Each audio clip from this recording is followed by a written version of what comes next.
Hello प्यारे बच्चों इस वीडियो में हम आपकी क्लास 12 इंग्लिश फ्लेमिंगो उसकी first poem my mother eight 66 मेरी माँ 66 वर्ष की उम्र में। तो इसमें जो पोइट हैं कमला दास है ना, ये बताती हैं कि किस तरह से जो मनुष्य है ना, इंसान है, वो उम्र के साथ में है ना, उसमें कितने परिवर्तन आते हैं और वो बचपन, फिर उसका किशोर वय होना, फिर वो वयस्क हो जाता है ना, फिर अपना गृहस्थ जीवन जीता है और फिर अंत में वृद्धावस्था को प्राप्त करके ना, अब देखो जिस तरह से छोटा पौधा होता है ना, वो कितना प्यारा लगता है। और जब वो वही पौधा जब बड़ा होता होता उम्र जैसे उसकी बढ़ती जाती है तो वो एक बड़े वृक्ष में, और फिर वो जो बड़ा वृक्ष है फिर वो धीरे धीरे वो वृक्ष भी बुढ़ा होता जाता है ना। तो ये प्रकृति का एक नियम है, प्रकृति का एक विधान है कि जिस किसी ने भी यहाँ जन्म लिया है, जो भी सजीव है, चाहे वो पौधा हुआ है ना, चाहे वो कोई जीव हुआ या भले ही इंसान हुआ, तो इनकी उम्र जो है वो बढ़ना तय है। और जिस तरह से एक व्यक्ति की जो जन्म है वो शाश्वत है, उसी तरह से उसकी मृत्यु भी शाश्वत है, ठीक है ना। तो और अपनी जो माँ होती है, हर व्यक्ति को माँ बहुत जो है ना प्यारी होती है। तो वैसे ही और विशेषकर जो बेटियां जो होती हैं उनका अपनी माँ के साथ क्या होता है, बहुत ज़बरदस्त अटैचमेंट होता है, ठीक है ना। तो ऐसे ही ये जो पोइट हैं कमला दास, इनको भी अपनी माँ से क्या है, बहुत अटैचमेंट है, बहुत प्रेम है। वो तो जब वो वृद्ध हो जाती तो वो तो स्वाभाविक है उनका वृद्ध होना, तो उनकी वृद्धावस्था को देख के वो दुखी हो जाती हैं और एक कविता उनके मन में से बनती है। उस कविता को यहाँ पे बताया गया है। तो पहले हम इसमें पोइट के बारे में पढ़ेंगे और फिर इस जो पोएम है इसके बारे में पढ़ेंगे। Kamala Das 1934-2009 was born in Malabar Kerala. तो इनका केरल के अंदर मालाबार में जन्म हुआ। She is recognised as one of India's foremost poets. Bharat के जो गणमान्य है ना, जो शीर्षस्थ कवि हैं, उनमें इनकी गिनती की जाती है, उनमें इनको पहचाना जाता है। Her works are known for their originality. इनके जो वर्क्स हैं यानी इनकी जो रचनाएं हैं वो अपनी ओरिजिनलिटी है ना, उनकी मौलिकता के लिए। वर्सेटाइल होता है जो समय के साथ न बदले और एक लाइन से आपको बहुत सारे जो है ना सीख मिले, वर्सेटाइल, ठीक है ना, हर एक फील्ड में उसका उपयोग हो। And the indigenous flavour of the soil. और इनकी कविताओं में जो धरती होती है ना, जो देश की मिट्टी होती है, उसकी खुशबू आती है ना। Kamala Das has published many novels and short stories in English. Kamala Das ने बहुत सारे नॉवेल्स और शॉर्ट स्टोरीज इंग्लिश में प्रकाशित की हैं, उनकी प्रकाशित हुई हैं। एंड मलयालम, इंग्लिश में और मलयालम भाषा में, अंडर द नेम माधवी कुट्टी। तो ये किस नाम से लिखती हैं, माधवी कुट्टी के नाम से लिखती हैं। जैसे आपको पता है प्रेमचंद जो थे है ना, उनका असली नाम नवाब राय था और वो लिखते, उनका पेन नेम क्या था, प्रेमचंद। तो उस नाम से वो लिखते थे, राइटिंग जो होती थी उनकी वो प्रेमचंद के नाम से होती थी, ठीक है ना। तो जो ये बड़े लेखक हो जाते हैं ये खुद के नाम के अलावा फिर किसी पेन नेम इनका अलग होता है, उस नाम से वो लिखते हैं। तो ये माधवी कुट्टी के नाम से लिखती थीं। Some of her works in English include the novel alphabet of lust 1977। 1977 में इन्होंने एक नॉवल लिखा जिसका नाम था अल्फ़ाबेट ऑफ लस्ट, ठीक है ना। और एक कलेक्शन ऑफ शॉर्ट स्टोरीज, छोटी छोटी कहानियों का संग्रह, लघु कथा संग्रह, कहानी संग्रह, Padmavati the harlot and other stories 1992। और 1992 में ये वाला एक शॉर्ट स्टोरीज का कलेक्शन था, Padmavati the harlot and other stories के नाम से। In addition to 5 books on poetry. और इन्होंने 5 किताबें कविताओं की भी, कविता संग्रह भी इनके छपे हैं। सी इज ए सेंसिटिव राइटर। ये बहुत संवेदनशील लेखिका हैं। हु कैप्चर्स द कॉम्प्लेक्स सबटलिटीज है ना। जैसे होता है ना कोई बहुत ही बारीक चीज़ों को पकड़ लेता है, बारीक संवेदनाओं को, है ना, तो उसको बोलते हैं कॉम्प्लेक्स सबटलिटीज, है ना, जो सामान्यतः हमें दिखाई नहीं देती हैं, लेकिन कवि की जो पारखी नज़र होती है वो उनको पकड़ लेती है, ठीक है ना। तो वो जो कॉम्प्लेक्स सबटलिटीज हैं, बारीकियां हैं, किसकी, ऑफ ह्यूमन रिलेशनशिप्स, मानवीय अंतर संबंधों की, है ना, जो जटिलताएं हैं और उनकी जो बारीकियां हैं उनको वो बहुत अच्छी तरह से पकड़ लेती हैं।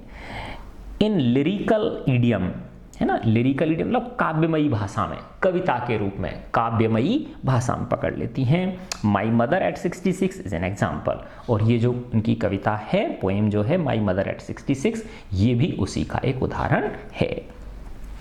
बिफोर यू रीड, पढ़ने से पहले, ageing is a natural process.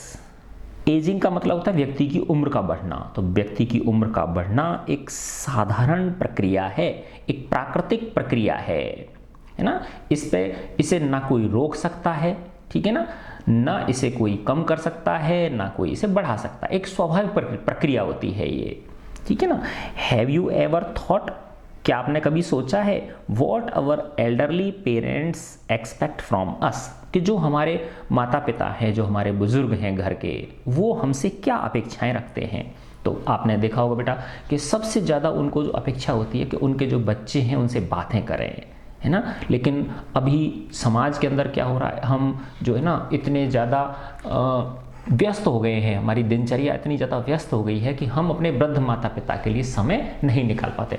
और दूसरी बात, ये समय होता भी है तो हम अन्य कामों में, है ना, अपना जो है ना वो ध्यान उसमें रखते हैं, लेकिन हमें उनके लिए भी समय निकालना चाहिए, ठीक है ना। उनको अन्य भौतिक सुख सुविधाओं से ज़्यादा उन्हें ज़रूरत होती है कि हमारे बच्चे हमसे बातें करें, हमारे मन गुण की पूछें हमसे, ठीक है ना। तो उनको, और कभी आपने देखा होगा अगर आप किसी बुजुर्ग से बातें करने लग जाओ तो वो आपके पीछे नहीं छोड़ते, वो, है ना, उसका मतलब उनको कितनी ज़बरदस्त है कोई उनकी बातें सुने, है ना। तो उनका आधा सा दर्द तो उनकी बातें सुनने से ही गायब हो जाता है, ठीक है। अब मैं इसकी पोएम पढ़ता हूँ।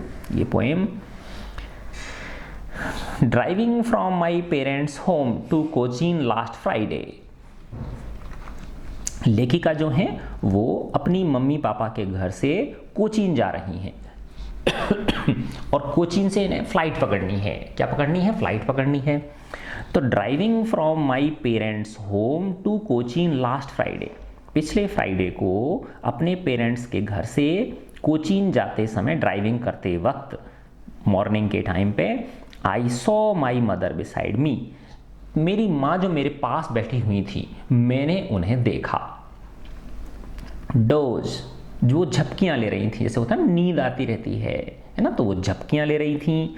ओपन माउथ, और कभी आपने देखा हो जो बुजुर्ग होते हैं, है ना, बुजुर्ग होते हैं या जो व्यक्ति थोड़ा सा मोटा होता है, यस, जो व्यक्ति मोटे होते हैं ना, थोड़ा सा जो फैटी होते हैं, वो बहुत जल्दी खर्राटे मारने लग जाते हैं, है ना, उनका मुंह खुल जाता है सोते ही, है ना, तुरंत वो खर्राटे लेने लग जाएंगे और मुंह क्या हो जाएगा उनका, खुल जाएगा, ठीक है ना। तो ओपन माउथड, तो माँ क्या ले रही थी? झपकी ले रही थी, उनका मुंह खुला हुआ था। Her face ashen like that of a corpse, है ना। अब कॉर्प्स बोलते हैं मृत व्यक्ति, है ना, जो मृत व्यक्ति होता है ना, डेड बॉडी जिसको बोलते हैं, तो उनका जो चेहरा था वो बिल्कुल पीला पड़ गया था, है ना। अब जैसे जैसे जैसे बेटा उम्र बढ़ती है व्यक्ति की, तो वैसे वैसे क्या होता है बताओ, है ना, उस पर वृद्धावस्था की कारण से शारीरिक जो सौंदर्य है उसका, है ना, या यूँ कहें हम कि जो एजिंग की वजह से, उम्र बढ़ने की वजह से जो व्यक्ति की चेहरे की चमक होती है वो क्या होती चली जाती है, गायब होती चली जाती है। तो उनकी कह रही है कि वो मेरी माँ का जो चेहरा था वो बिल्कुल कैसा हो गया था, बिल्कुल डल हो गया था, फीका पड़ गया था, है ना। एंड रियलाइज्ड विद पेन, और मैंने दुख के साथ ये महसूस किया, that she was as old as she looked, कि वो उतनी वृद्ध हैं जितनी कि वो दिखाई दे रही हैं, अर्थात जितनी उनकी उम्र है उतनी वो वृद्ध दिखाई भी दे रही हैं। कई लोगों को ऐसा होता है बच्चों, देखो कि वो बहुत संयमित जीवन जीते हैं, बहुत संयम से रहते हैं, है ना ज़्यादा खाएंगे, है ना, जो ज़्यादा खाते हैं ना वो बहुत जल्दी बुढ़े होते हैं, ये मान के पक्का मान के चलो। तो जो खान पान का संयम होता है ये हमें वृद्धावस्था को हमारी को स्लो कर देता है, खान पान का संयम जो है, ठीक है ना। तो वो कुछ लोग होते हैं जो बहुत नियम कानून से चलते हैं। नियम कानून का मतलब ये है कि अपने बहुत शरीर का ख्याल रखते हैं वो, ठीक है ना। तो उनके चेहरे पे चमक इतनी मतलब काफ़ी लंबी उम्र तक बनी रहती है। और फिर दूसरा कुछ इस पर भी डिपेंड करता है कि व्यक्ति की सोच कैसी है ना। जो व्यक्ति हर किसी का भला सोचता है ना, भला सोचेगा तो वो खुश रहेगा। अब जो व्यक्ति खुद की उसमें लगा रहेगा तो वो इतना खुश नहीं रह सकता। वो तो व्यक्ति खुश कौन रहता है? जो दूसरों के बारे में सोचता है, ठीक है ना। तो जो व्यक्ति इस तरह के सामाजिक कार्यों में लगे रहते हैं, है ना, निस्वार्थ जो भाव से लगे रहते हैं, तो ईश्वर अपने आप उनको खुशियां देता है और उनके चेहरे की चमक काफ़ी लंबी उम्र तक बनी रहती है ना। तो हमें बेटा अभी से ही छोटे छोटे काम, जैसे अब आप कहोगे सर हम कैसे कर सकते हैं? तुम भी कर सकते हो। तुम इस खुशी को पा सकते हो। कैसे पा सकते हो? तुमसे जो छोटे बच्चे हैं, है ना, अभी तुम जैसे 12th में हो, 11th के बच्चे हुए, 10th के हुए, 8th 9th, है ना, उनको आप जो भी सब्जेक्ट आपको अच्छा लगता हो, है ना, उस सब्जेक्ट को पढ़ाओ, ठीक है ना, उनकी हेल्प करो, उनके साथ खेलो, उनके साथ बातें करो, प्रेम करो उनसे, तो अपने आप तुम्हें खुद को खुशी होने लगेगी, है ना। और एक बार आप इस ट्रैप में फंस गए, इस खुशी के ट्रैप में फंस गए, तो फिर ये खुशी आपको छोड़ने वाली नहीं है ना। तो जैसे होता है ना बुराई नहीं छोड़ती, वैसे ही खुशियों का भी अपना एक ट्रैप होता है, एक जाल होता है। अच्छाई का भी अपना एक जाल होता है, ट्रैप। उस जाल में अगर आप फंस जाते हो तो खुशी फिर आपका पीछा नहीं छोड़ती है, ठीक है ना। तो यही लेखिका कह रही हैं कि जितनी वो उम्र जितनी उनकी उम्र थी उतनी वो वृद्ध दिखाई दे रही थी। अब मैंने ये क्यों कहा आपको कि कुछ व्यक्ति होते हैं 80 साल के होते हैं लेकिन वो लगते नहीं 80 साल जैसे, है ना। उन्होंने क्या किया? एक तो अपने शरीर का ध्यान रखा, प्लस उन्होंने अपने आप को कुछ ऐसे सकारात्मक कार्यों में व्यस्त रखा, है ना, जो उनको खुशियां देने वाले थे, ठीक है ना। तो दोनों चीज़ों की हेल्थ पूरी हुई कि नहीं हो गई? यानी फिजिकल हेल्थ भी अच्छी थी उनकी और मेंटल हेल्थ भी अच्छी थी।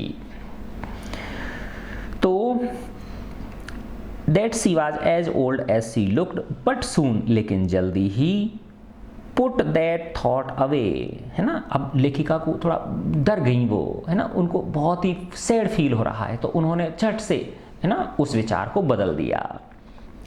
put that thought away and looked out at young trees sprinting, है ना। अब लेखिका ने उस विचार को झटके से क्या कर दिया? अलग कर दिया, और अब वो देखने लग गई।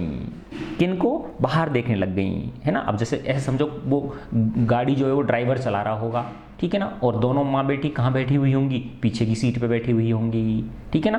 फिर बाद में वहाँ पे एयरपोर्ट पे जाके ये जो लेखिका हैं कमला दास हैं, ये तो एरोप्लेन में चली जाएंगी और वो ड्राइवर उनकी मम्मी को लेके कहाँ आ जाएगा? वापस आ जाएगा, जहाँ पे भी ये रहती होंगी, कोचीन छोड़ के, ठीक है ना। माना कोई छोटी जगह पे रहती होंगी, वहाँ से कोचीन जा रही है, कोचीन से इनको फ्लाइट पकड़नी है, तो ड्राइवर ले आएगा इनकी मम्मी को।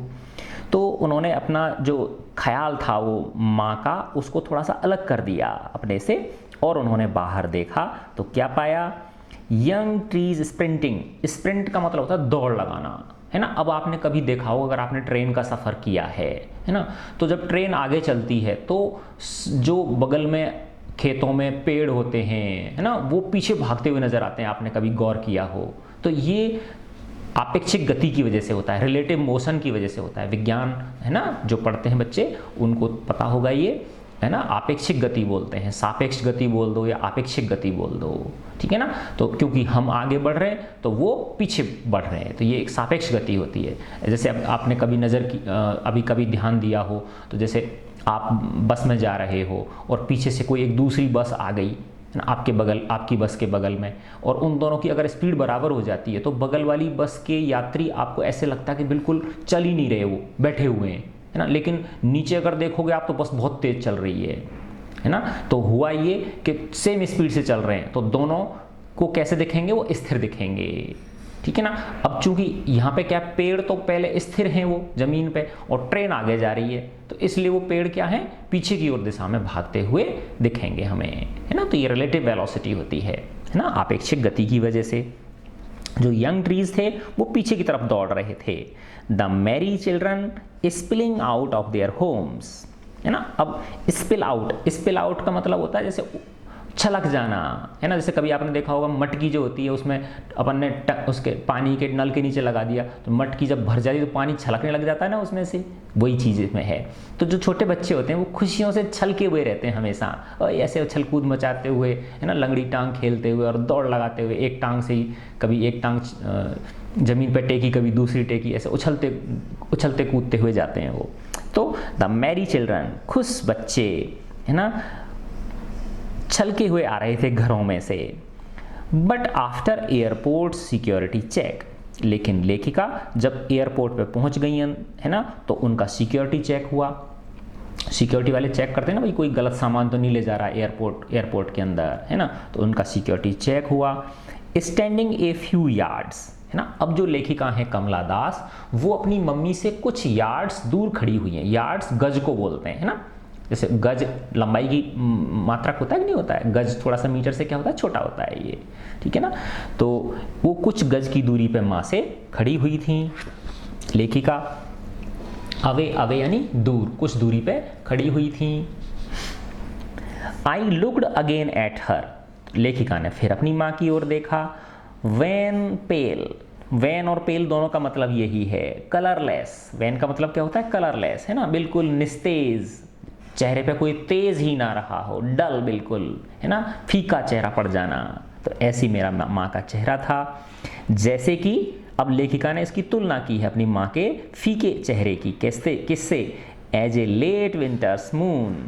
अब देखो बच्चों, इसमें एक लेखक बहुत बड़ा संदेश देना चाह रही हैं आपको कि ये जो है उम्र जो है व्यक्ति की बहुत जल्दी, यानी हमें अब जैसे तुम 12th क्लास में आ गए, तुमको ऐसा लगता होगा ना कि यार अरे हाँ अभी तो कुछ दिन पहले तो अपन 5वीं 6वीं में पढ़ते थे और अब देखो 12वीं क्लास में आ गए। ऐसा होता है कि नहीं होता है? ऐसे ही तो देखो अब तुम देखना, है ना, तुम 12वीं पास हो जाएगी तुम्हारी, फिर तुम कॉलेज चले जाओगे, है ना, फिर शादी ब्याह हो जाएंगे, बच्चे हो जाएंगे, है ना, फिर धीरे धीरे ऐसा लगेगा अरे यार अभी तो हम, यानी 20 साल बाद जब तुम आगे पहुँच जाओगे तुम्हें लगेगा अरे अभी तो कुछ दिन पहले तो हम 12th में थे, है ना। तो लेखिका ये कहना चाह रही है कि ये जो समय है ना, इसका हमें सदुपयोग करना चाहिए, इसको अच्छी तरह से जिएं, फुलफिलमेंट के साथ जिएं, अच्छे काम करें हम, जिससे कि हमें बाद में रिग्रेट नहीं करना पड़े, बाद में हमें पछताना नहीं पड़े, है ना। क्योंकि ये जो नेचुरल प्रोसेस है, उम्र ये बढ़ेगी, इसे कोई नहीं रोक सकता, ठीक है ना।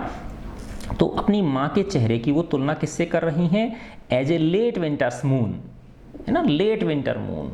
लेट विंटर मून का मतलब होता है जब सर्दियाँ जाने वाली होती हैं, एक तरह से यूँ बोल सकते हैं आप, या ऐसा बोल सकते हैं कि जब सर्दी ढलने वाली होती हैं, एक तो वो हो गया। दूसरा ये है कि जैसे रात होती है ना, तो जब सूर्योदय होने वाला होता है, लेट विंटर मून, है ना, सर्दियों की रात में जब रात गहरा चुकी होती है बहुत ज़्यादा, तो उस समय जो चंद्रमा होता है वो बहुत फीका पड़ जाता है ना, पेल हो जाता है, वो उसकी चमक उतनी नहीं रहती, है ना। तो लेट विंटर्स मून, एक तो सर्दियों का टाइम है, वैसे ही चंद्रमा की रोशनी फीकी होती है, और जैसे जैसे रात आगे बढ़ती है, ठीक है ना, तो जैसे उसका जो चमक है वो क्या होती चली जाती है, क्योंकि जब सूरज उगने वाला होता है, ठीक है ना, सुबह के टाइम पे, तो फिर वो उसकी चमक धीमी पड़ती चली जाती है। तो लेखिका ने महसूस किया, फेल्ट दैट ओल्ड फैमिलियर एक, है ना। अब देखो आपको शुरुआत में बताया था कि जो माँ होती है ना, वो बच्चों को दुनिया में सबसे ज़्यादा प्यारी कोई अगर वस्तु होती है, वस्तु तो कहना खैर नहीं चाहिए, माँ को जो सबसे प्यारी कोई एक तरह से जो व्यक्ति होता है वो माँ होती है ना। तो बचपन में जैसे बच्चे की माँ कहीं चली गई तो वो अपनी माँ को कितना मिस करता है ना। जैसे माना जैसे हम जब छोटे से थे, हमारी माँ अपने पियर चली जाती थी तो हम बहुत उनकी याद करते थे। पहले ज़माने में फ़ोन तो हुआ नहीं करते थे, है ना। तो जैसे ही मुझे याद है जब मैं बचपन में मेरी माँ चली जाती थी मामा के, तो जब वो लौट के आती थी, मतलब कई दिनों तक नहीं आती, क्योंकि उस ज़माने में कोई पत्राचार तो होता नहीं था, फ़ोन वगैरह कुछ थे नहीं, चिट्ठियाँ भी अनपढ़ लोग हुआ, चिट्ठियाँ डालना नहीं जानते। तो मैं रोज़ जब गाड़ी का आने का टाइम होता था तो मैं उस घर से उस रास्ते की तरफ देखता रहता था दोपहर में कि अब तो माँ आ रही होगी। लेकिन जब ट्रेन का टाइम हो चुका होता था उसके बाद 1-2 घंटे निकल जाते, फिर निराशा हो जाती, मम्मी आज भी नहीं आई, माँ आज भी नहीं आई, है ना। तो वैसे ही माँ सबसे ज़्यादा प्रिय एक व्यक्ति के जीवन में उनका सबसे ज़्यादा रोल होता है। तो लेखिका को वही चाइल्डहुड का फियर वापस से जाग उठा कि कहीं मेरी मम्मी मुझे छोड़ के न चली जाए, है ना, अर्थात मेरी माँ क्या नहीं हो जाए, उनकी डेथ न हो जाए। तो वही एंड फेल्ट दैट फैमिलियर एक यानी दर्द, फैमिलियर यानी वही पहले वाला परिचित, कौन सा वाला, माई चाइल्डहुड फियर, मेरे बचपन वाला दर्द जो है ना। But all I sad was, लेकिन फिर वापस से लेखिका ने अपने आप को संभाल लिया और वो कह रही मैं जो कुछ भी कह सकी वो सिर्फ ये था, क्या था, सी यू सून अम्मा, अम्मा जल्दी ही आऊँगी आपसे मिलने, सी यू सून, है ना। तो लेखिका को लग रहा है कि कहीं ऐसा ना हो मैं अगली बार आऊँ उससे पहले ही मेरी माँ का देहावसान हो जाए, है ना। तो इस डर से लेखिका क्या हैं, बहुत ज़्यादा पीड़ित हैं, है ना, उनको बहुत ज़्यादा पीड़ा हो रही है। All I did was smile and smile and smile, अब वो कर भी क्या सकती थी, है ना। तो लेखिका कह रही कि जो कुछ भी मैं कर सकी वो सिर्फ इतना था कि मैंने अपनी माँ की ओर मुस्कुराहट के साथ देखा, मुस्कुराती रही मैं, मुस्कुराती रही और मुस्कुराती रही, है ना। तो देखो इस कविता के अंदर लेखिका ने एक बहुत प्यारा सा संदेश देने की ये कोशिश की गई है कि ये जो एजिंग का प्रोसेस है ना, उम्र बढ़ने का जो प्रोसेस है, वृद्धावस्था आने का जो प्रोसेस है, ये नेचुरल है, इससे दुनिया की कोई ताकत नहीं रोक सकती, है ना। तो समय रहते हुए, समय का सदुपयोग करते हुए हमें हमारे जीवन को सार्थक कार्यों में लगाना चाहिए। ठीक है बच्चों, तो मैं आशा करता हूँ ये पोएम का मेरा वीडियो आपको पसंद आया होगा, अच्छा लगा तो मुझे कमेंट करके बताएं। ठीक है बच्चों, गॉड ब्लेस यू ऑल।